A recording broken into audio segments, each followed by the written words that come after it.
A'udhu billahi minash shaitanir rajim. Bismillah ar-Rahman ar-Rahim. I begin, as I always begin, in the name of Allah, whose grace I seek in this and all other matters.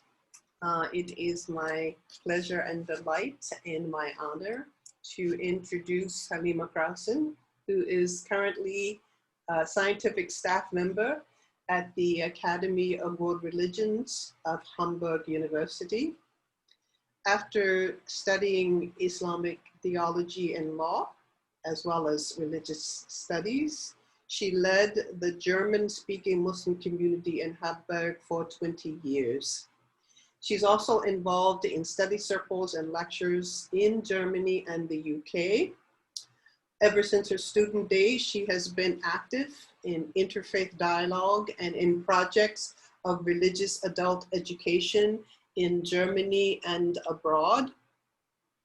Among her publications, there are book chapters and magazine articles, as well as a series of sermons and a collection of prayers from Muslim traditions. Shaykhah Halima, you have the floor. Thank you for your invitation. A'udhu billahi minash shaitanir rajim. Bismillah ar-Rahman ar-Rahim. And thank you for this introduction. Well, what should I say? Sister Amina Wadud and I have known each other for, I think now about 20 years, no? Can that be 20 years? We first met in one of those online discussion groups. I don't remember which one.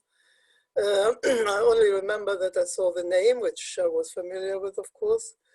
And then from there we did different things. I don't quite remember where we met next. Once we met in Hamburg when Sister Amina was in Hamburg, and she was a guest of Hamburg University, and we had in mind to invite her as a guest professor at some point, but it didn't work out for whatever reason that was. I felt so sorry for that. I would have loved to have her as a guest professor for a term or so. Would have been fun. At some point, I have been sharing my office with guest professors, and we had a lot of fun. Although they were from other faiths. Once I was in the office with the Jewish and the Hindu guest professor, and we had a lot of fun, I can tell you. I miss those days really, because nowadays times have changed and everything is in a kind of change. But I miss that. Yeah, well, what can I say maybe about myself? How did I get on this path? Very early I started thinking about religion and religions. That's maybe because my family was Catholic on my father's side and Protestant on my mother's side. And so in that tension between the Protestants and the Catholics, I tried to find out what's going on here. Why do they each believe that the other is going to hell? That can't be right. So I started investigating. So well, one thing I was sure about, it couldn't be the boss's fault, right? Some of my classmates, they said, oh, God doesn't exist, otherwise there wouldn't be such a mess on earth. but he was, he was the only one who listened to me patiently without saying you are talking rubbish, like some of the grown-up people said to me. And he was just and he was merciful, so that couldn't be that he kind of just condemned people just because they belong to the wrong category. And now I'm talking, of course, now I'm talking about rational terms, like yeah, but then as a kid, I just started to find out, and I read books. I was able to read very soon, do that ever since. And so that took me on my way of search, and what was on my mind and what still is on my mind is how can different people from different directions relate in different ways to God. And this is part of my central part of my theology, actually. But along with that also goes the whole question of justice and mercy, and about social justice. I mean, okay, I lived in Germany as a kid, and Germany is what they call a free country, and then people could do what they kind of find right. So I wasn't worried about myself. If it had never happened that a girl studied Islamic theology, then I would just be the first one. I wasn't bothered with that. And if people mind, then it's their own business, because I mean, if I feel I have to do it, if I feel it's all right with upstairs, then yeah, I'll just do it, see what happens. There have been people who were the first to cross the Atlantic by a plane or by a sailing sport or something like that, so could be the same. Only much later I found out that I was not the first girl or the first woman who studied Islamic theology. It was kind of a surprise. And the surprise was that the surprise was that that was well known at some point, and that has been mentioned in the books, but it never came through in the Muslim community today or in the non-Muslim community. So I started investigating that, because, you know, the practical reason was I was teaching kids in the mosque. And I found that what they need is stories, to be motivated and to know what things are about and to get abstract concepts across to them. And what they also need is role models. And they didn't have any role models, like I didn't have role models in that sense. In my days when I grew up, women, they were housewives. Nearly all women, except for the teacher and one doctor, they were housewives. They stayed home. Men, they went out and earned the money. That was the normal thing to do. And that I assumed was the same in the Muslim world, which wasn't, but never mind. I found out what women used to do then, and I found out what I could do. I gradually explored. So, studied.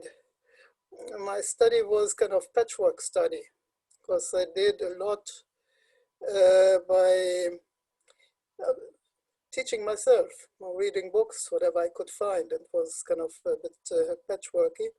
And later on, I visited scholars in Europe and then in the Muslim world as well.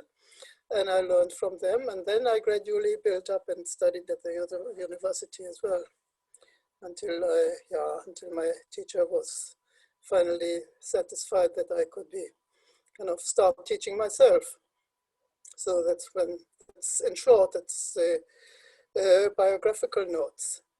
But another thing was that I was also concerned with other questions of justice and mercy. That was the whole thing about making war, discriminating against others. What is there behind it, and how can that practically work with different people from different backgrounds, people with different mentalities, with different thoughts, can they live together on the same level, on eye level, and still be different? That was, you know, because you usually think that if there's supposed to be peace, then we all have to do the same thing. I knew theoretically that this was not true. That was not necessarily the case. Maybe on the contrary, I don't know. But I hadn't seen that in practical life. The first time that I saw that in practical life, that was in our Muslim students community in Germany. That was a group of students, and there were no other Muslims around. In those days, you must see that there were hardly any mosques. Very few mosques. There was one in Hamburg. I was living in Aachen then. They had built a mosque there. And there was one in Munich and one in Berlin. Not many then. They came from all sorts of countries, anything you can imagine. any language you can, Muslim language you can imagine, any skin color, any men, most of them, because it was a technical university, and in those days girls didn't study engineering or anything like that. And everything that needed to be done, and I must say also everything that I did as the only unmarried woman far and wide, that was a matter of general discussion, just discussion. I mean, I didn't feel comfortable at all being so much in the center of attention. But in retrospect, I wouldn't like to miss a second of it for all that I learned from all those different views that people brought from their home countries, what they had learned, what their parents and the teachers and uncles, aunties, grandparents had told them, what they were used to, what they practiced and what they did. So yeah, in retrospect, I don't want to miss any of that. So that is what made me what I am, basically, is to see how this, and that I enjoyed the whole setup, and that was my vision of people of different, with different ideas, with different temperaments, with different everything, basically living together. And not kind of making the differences a boundary, kind of don't talk with you because you are different, but enjoy it. That's what I like. So, I mean, that's what I've been working towards, both in my practical life and my community work, and also in my academic work. It's very often I'm involved in development of religious education in Hamburg in schools. And the idea is not to have separate religious education, yeah, because it doesn't work out somehow, and, but to teach them all together and have teachers from different religions coming in and teaching from their own perspective and get the kids to into a dialogue with each other. So that is here. In this context, we started the Academy of World Religions at Hamburg University. And Sister Amina, you were there invited when the first, when we first moved into that direction, and when we had those conferences and things, and yeah. So, but I think maybe I'll leave it at that before it becomes a monologue. I strongly believe in a dialogue, and I'd like to have a more interactive way to proceed. Thank you. Thank you very much, Shaykhah. As usual, I have to tell my own little anecdotes about my friends along the way. Because I also don't remember the years, but I do remember that it's been many, many years. Maybe even, yeah, maybe even as close to 25. When I started going to Europe to discuss Islam, the expectation was a little skewed, because actually I didn't know what to expect, because I had done travel mostly to places in Africa, the MENA region, Asia, and it just took me some time before being invited to discuss things in a place like Germany. But actually, of all the countries in Europe, I visited Germany more than any other country, more times, been in more cities and everything. But I had my misgivings, I mean, when certain institutions invite you to speak, I'm always curious what will happen in terms of the fact that I don't necessarily follow the mainstream thought trajectory of minority communities. I'm a little bit on the left, you might have noticed. So I'm always a little bit, a little bit cautious. I guess the thing that makes it really easy is because when I met Shaykhah Halima, she's very German. She looks German, she sounds German, she is German, whatever. And so I was like a little bit intimidated, but she has like such a marvelous sense of humor. And, so this sense of humor is real, it's genuine because she has, just such a lighted heart.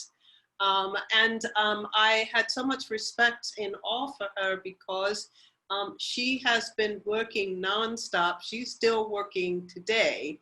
She's been working nonstop in terms of building the community capacity in the context of their own intra-faith dimension, but also in terms of the interfaith dimension. How to, reach out. A lot of people don't know because we don't have this in the US. In the US context, we have, what we call, First Amendment rights, which are supposed to be freedom to observe your religion without interference from the state. In Germany, they make a commitment to introduce religious studies for all students. And for the longest time, it was only religious studies. It wasn't as multi-religious as the communities, have started to evolve. And of course, then when they start to, for example, let's be specific to Islam, when they start to introduce Islamic studies, it's always very conservative, very patriarchal. And so that was the first thing to tackle, because like the authorities of religion like that conservative patriarchal articulation. But then the other thing that came up in the last 10 or 15 years or so, I don't remember exact marker, was why is it that we don't try to introduce students to all religions so that they kind of have an understanding of, a variety. So that's part of the evolution of how Germany as a nation state addresses the matter of religions when it is not, when it is a secular state itself. And the other thing is that Shaykhah Halima has very close ties with friends in the UK. So I think I have convened with her equal number of times in the UK as well as in Germany. The leanings in the UK have always been pretty much to the left. The conservative people don't invite me. So it's always been, to the left. And so that has also made the interaction and the encounter quite robust. And I just have so much admiration for knowledge and knowledge production. I was just very honored to be in the company of someone like Shaykhah Halima, who is a thinker. I mean, who actually gives it some thought and gives it some contextualization, and to pursue knowledge even when it wasn't standard, but to pursue it and then to turn around and to share it. That's been her legacy, all the time that I've known her, and that's one of the main motivations for me to invite her here. Because as communities go, the age of the activism shifts usually down as they get younger and younger, and which is great because it means our students are now, they're heading organizations and they're promoting issues against violence against women, or multiculturalism is really big in Germany and the like. But Shaykhah Halima and I have been out there a really long time, and there was no roadmap for us. There was no, how do you do this? And we just, as they say, we just persisted. and she works harder than I do because, as you all know, I like to say I'm officially retired. I get to say that for the next 2 months, so I'm going to say it as many times as possible. And I wanted to ask you about how do you feel, and I'm asking this because I have a little bit of skepticism about the formulas for interfaith dialogue that I see that are being promoted. And I wanted to know, how do you feel the interfaith dialogue is currently going in Germany and in other parts of Europe? And what are the shortcomings and what are the strengths? And how do you feel your participation helps to bring it towards the things that you feel are stronger? Well, I feel on the whole, we always have to struggle against the tendency to talk about each other rather than with each other.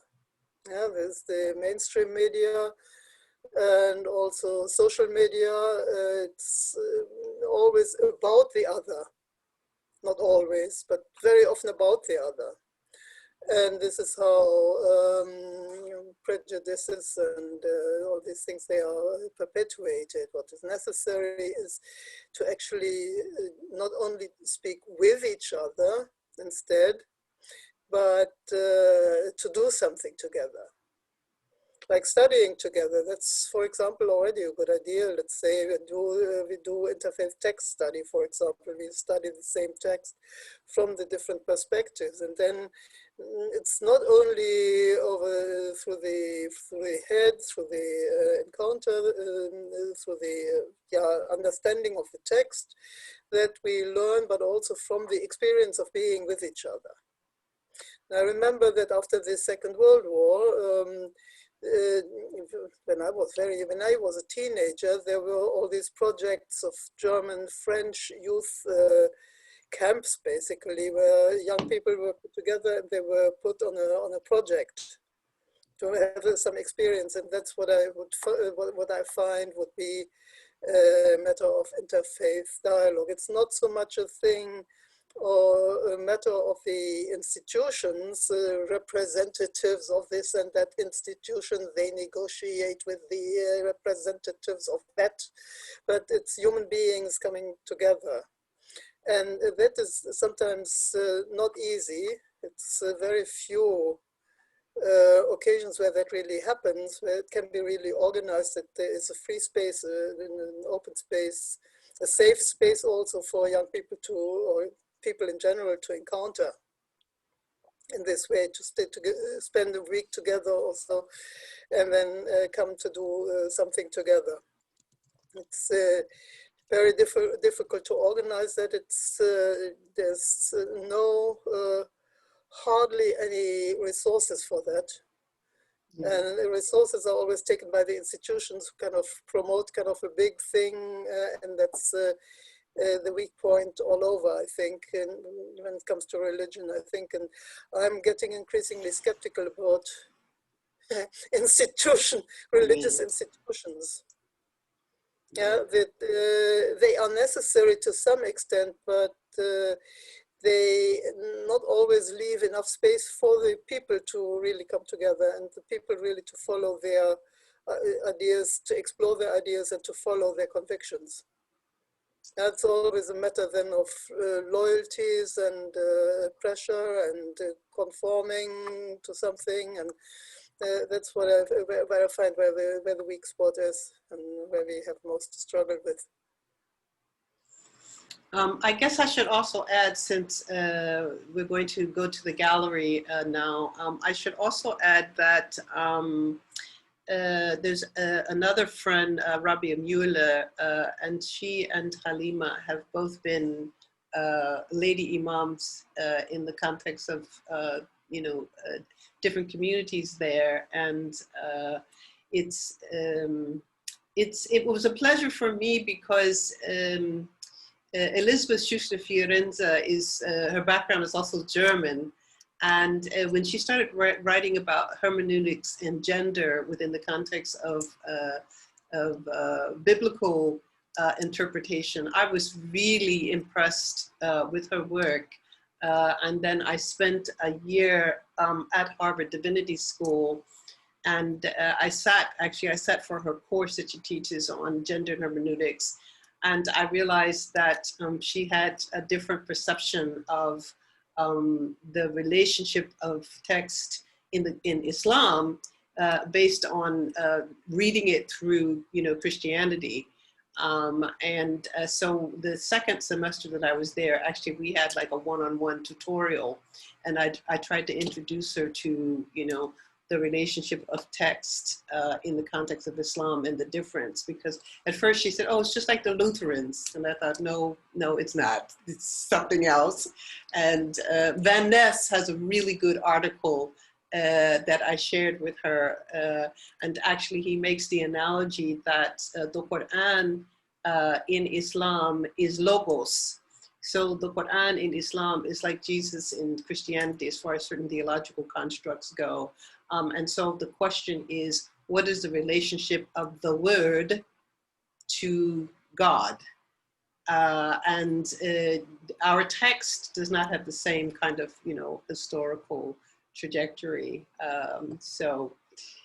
When I met Halima and Rabia, they were both actively engaged with looking at gender hermeneutics with regard to the Quran. And for some reason, my machine has taken me out. I can't see the gallery anymore. All right, so we have a question, and maybe to bring my screen a little closer so I can read it. All right. So Bia, would you like to ask your question, or do you want me to say it for you? Can you just kind of indicate if you are able to read? I don't mind. Yes, please. Yeah, I don't mind. It might be easier. Yeah, that's fine.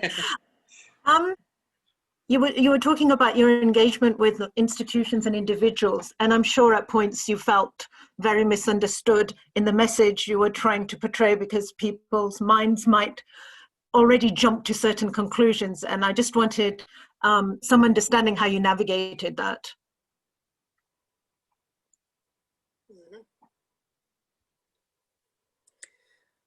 Well, my way of dealing with questions and problems is, or let's say the premise is that I don't work with kind of fixed concepts, fixed ideas.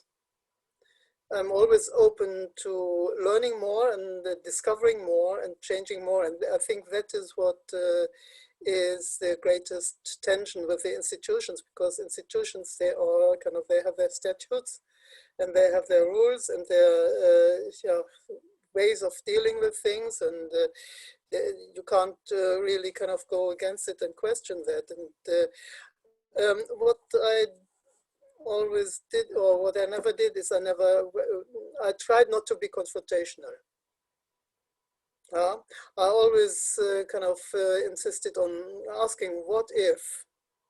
The question, what if? And did you hear that? Did you hear that, to try to get people? Because institutions, in the end of the day, they consist of people.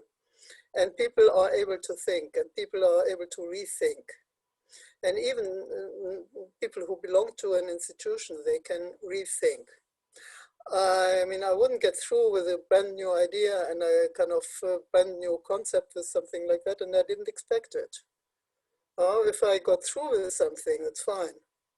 Let's say, for example, in the mosque in Aachen, the idea was, when I first started teaching, the idea was that they were supposed to learn reading Quran, and they were supposed to, the kids, and they were supposed to read the basics of prayer and things like that.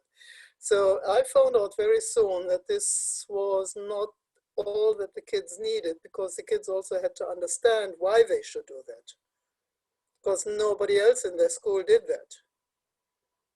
So they were, in those days, there were not as many Muslim kids in the school as they are nowadays. Nowadays, you have, in some places, you have half the class Muslims or people from other faiths, for that matter. But in those days, they didn't. There were 2, 3, maybe every class.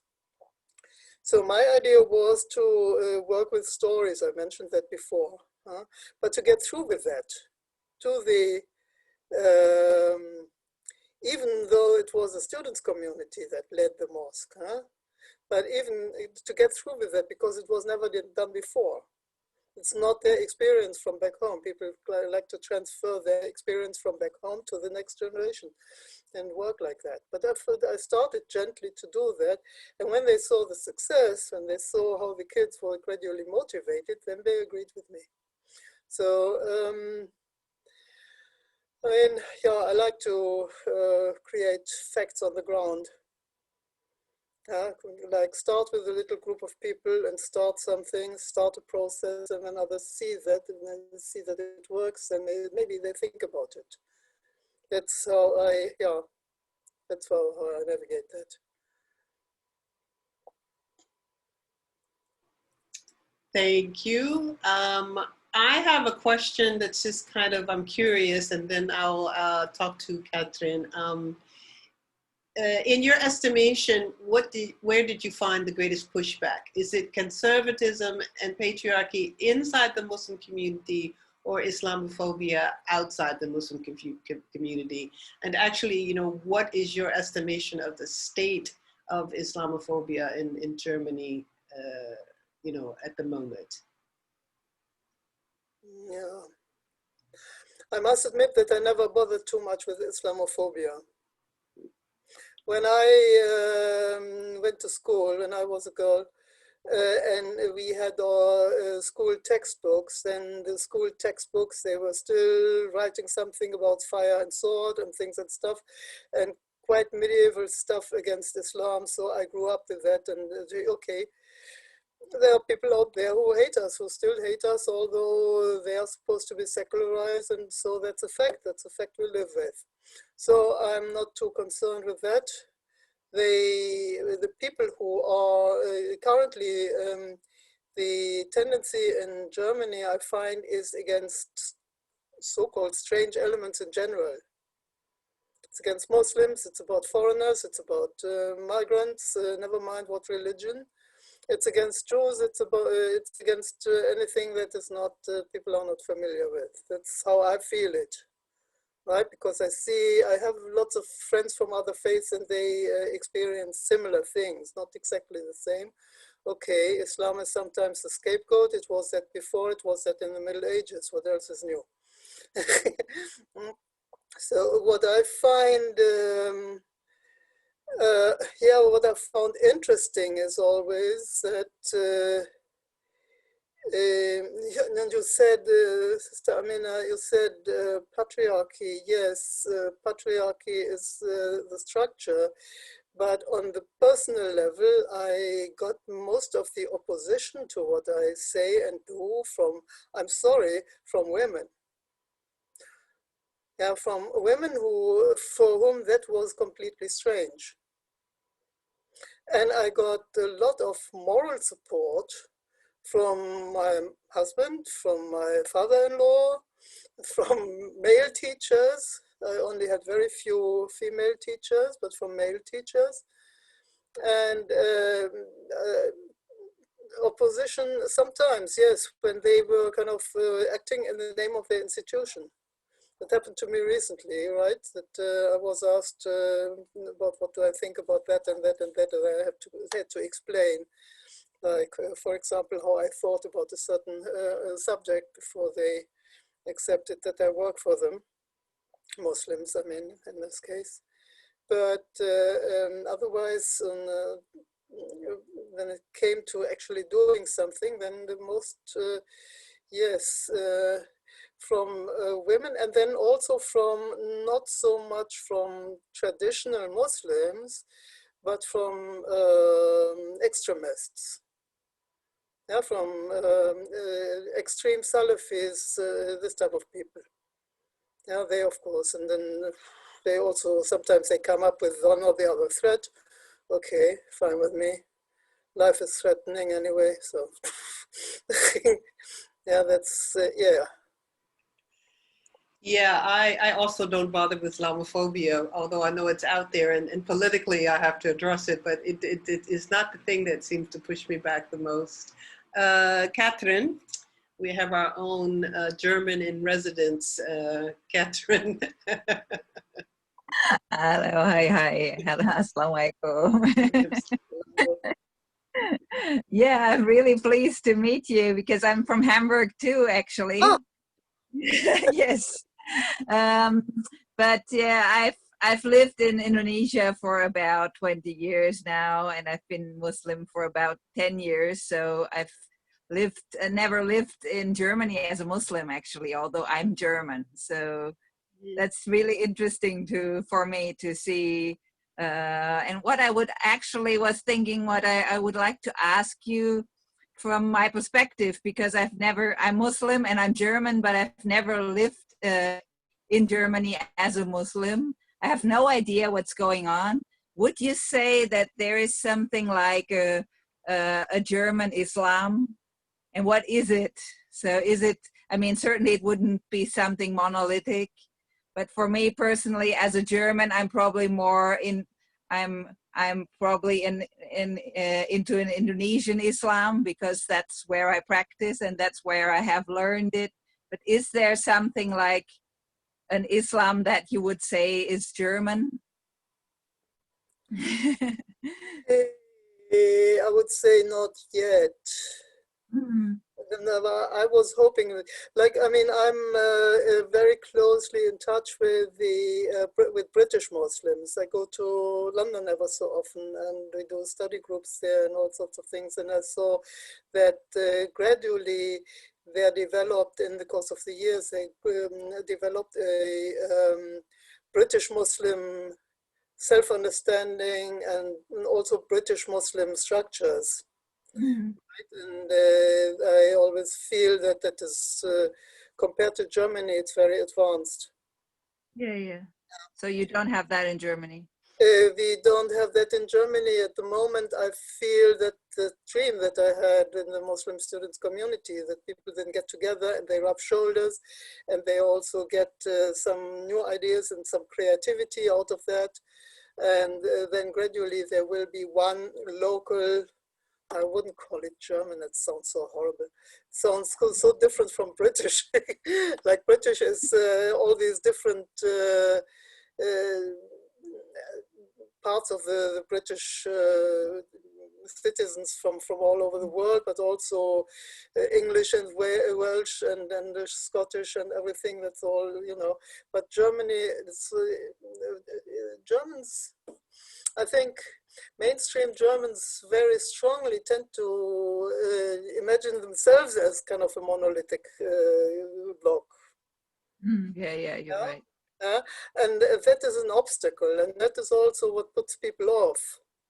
And then people who second, third generation from outside, and nowadays I feel, might be wrong, please, all those people who are in Germany, they can correct me. I feel that there is some polarization, that people, they go to the back, remember their own traditions, their own roots, their own particular roots, like Turkish and Iranian and Palestinian and whatever there is, right? And that splits up the Muslim community in Germany to some extent. And it's not easy then to build up the same structures. People get more organized, yes, and they get organized in the political sense to get through with like there is the Zentralrat der Muslime, Central Council of Muslims, and the Islamrat. This is the Council of Muslims, and they get organized, and they negotiate with the state, and they get somewhere. They make contracts with the state even, but they don't have the same structures of mutual help, counseling, all these things. It's not the same as as I see in Britain. I can't compare that with other. I don't have enough experience of other European countries. I don't have much of an idea of France. Scandinavia, yeah, well, Scandinavia, I'm not sure. I don't think they have the same level of organization yet as in Germany or in Britain. Yeah. Yeah, I'm sorry, go ahead, But Catherine. Indonesia, that's interesting. One of my professors from the university, he lives in Indonesia somewhere. He is a Protestant professor of religious studies, and he writes most of his works in Indonesian. His name is Professor Olaf Schumann, and he still teaches somewhere. Oh yeah, I don't know. Yeah. I don't know him. Yeah. He started the whole, he started the initiative, that study group, that interreligious study group at the university, from which eventually the Academy of World Religion emerged after donkey's years. Yeah, Catherine also teaches in Bahasa. Catherine teaches in Bahasa. Yeah, I teach and I write mostly in Indonesian. So my whole life is Indonesian.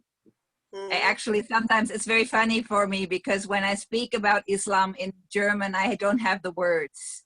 I pray in Indonesian. I don't know what the technical words for something is, like what you say for making wudu or making sujood. Something. I have no idea. So I mean, we can communicate on that. It would be fun. Yeah, but actually, from my experience, a few times, I mean, when I went to Germany and I had to find a place to pray or so, I did have that impression that the community is very divided, because the mosques I found were always like belong to some particular community. And I remember, for example, coming to some mosque and I tried to ask somewhere where the bathroom was, and nobody understood me in German or English. They spoke only Arab.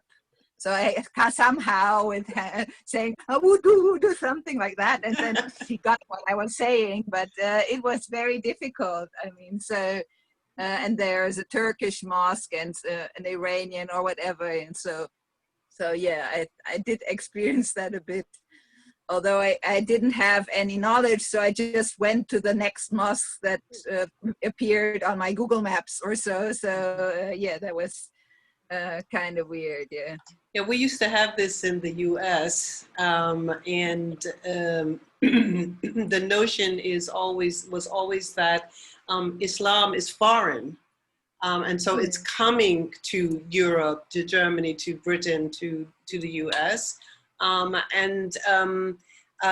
Two things changed that, and unfortunately one of them was September 11th. When there is such a severe crisis, then the community works its way through some of its own sort of provincialism, and also they realize that there is a civic mandate to address the nation state vis-a-vis not only your identity, but your citizenship. And so, you know, that kind of brought people out from, and they actually started talking about American Islam. I remember when that conversation started going. And it's interesting because part of the tenor of Islamophobia in many of these places is because of an understanding of Islam as only foreign. And so when generations of immigrant communities use the mosque or the Muslim cultural centers, when they use them to insulate themselves they perpetuate that notion. And so they participate in German, business and money making and maybe education and, different things. But then when it comes to Islam, then they go back into the little cloisters. And one of the, I have a similar location about interfaith dialogue. If it's just talk, I'm talked out. But when it is action towards social justice, then I feel that I love working with people who have a faith perspective, even if it is not the same as mine. And nobody has the same as mine, to be honest. Everybody is an individual, in terms of their own spiritual location. But working with people towards certain things like, the global movement against violence against women, that brought together an interfaith component that to me was worth the effort, because you kind of knew what you were working at, and people were motivated from their own faith locations to work at that. And therefore faith became an enhancement to the project. Whereas when it's just discussion, sometimes it's just spotty, it's just words. And after a while, I just thought, I don't, there's too much going on in life, and especially because my interest in social justice. Before I ask Sabra to ask her next question, I just want to say, Cooper, I love your shirt.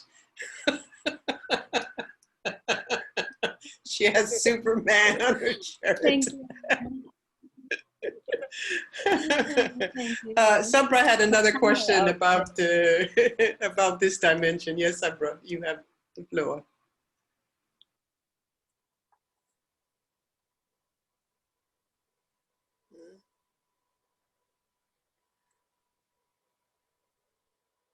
Sorry, Sabia.